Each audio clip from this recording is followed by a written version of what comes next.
తిరుమలలో 7 కొండలు ఉంటాయి.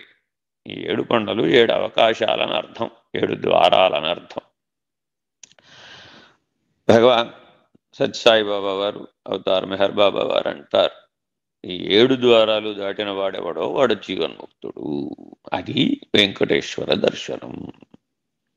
పరమాత్మ దర్శనం అయింది, వెంకటేశ్వర దర్శనం అయితే నువ్వు జీవన్ముక్తుడిగా తిరిగి రావాలి బయటికి, అంతే. బంగారు వాకిల్లోంచి లోపలికి వెళ్ళావు, బంగారు వాకిల్లోంచి బయటకు వచ్చావు, ఇంకా నీకేం లేదు అక్కడ. పంచకోశాలు లేవు. 6వ కోశమైన హిరణ్మయ కోశం తెరుచుకుని నువ్వు జీవన్ముక్తుడి అయిపోయింది. ఒకసారే 10 సార్లు, నెలకోసారి, వారానికి ఒకసారి, గంటకోసారి లోపలికి పోను బయటికి రాను, లోపలికి పోను బయటికి రాను, చిరవానరం. ఏం ప్రయోజనం?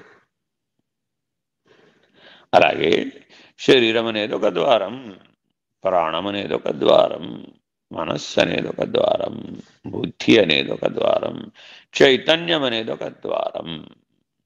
ఇవి 5 ద్వారాలు లేక 5 కొండలు. దీని అవతల 6, 7, 2 ఉన్నాయి. ఈ 5 దాటితే నీకు 6, 7 తుర్యంలో ఉంటాయి. Very very important.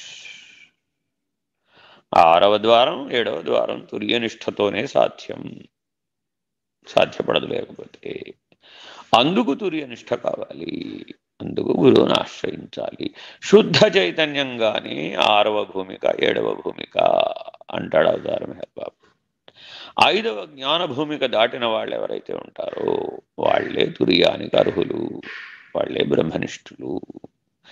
6వ స్థితిలో ఉన్నవాళ్ళు బ్రహ్మవిదుడు, బ్రహ్మవిద్వరి, బ్రహ్మవేత్తలు 4. చిట్ట చివరి బ్రహ్మవిద్వరిష్ఠుడు, బ్రహ్మవిద్వరీయుడు 7వ జ్ఞాన భూమికలో ఉంటారు. 6వ జ్ఞాన భూమికలో మొదటిద్దరు ఉంటారు, బ్రహ్మవేత్తలు ఈ రకంగా ఉంటారు. కాబట్టి మానవుడు ఈ 7 ద్వారాలను దాటి వైకుంఠ దర్శనం పొందాలి. Very very important.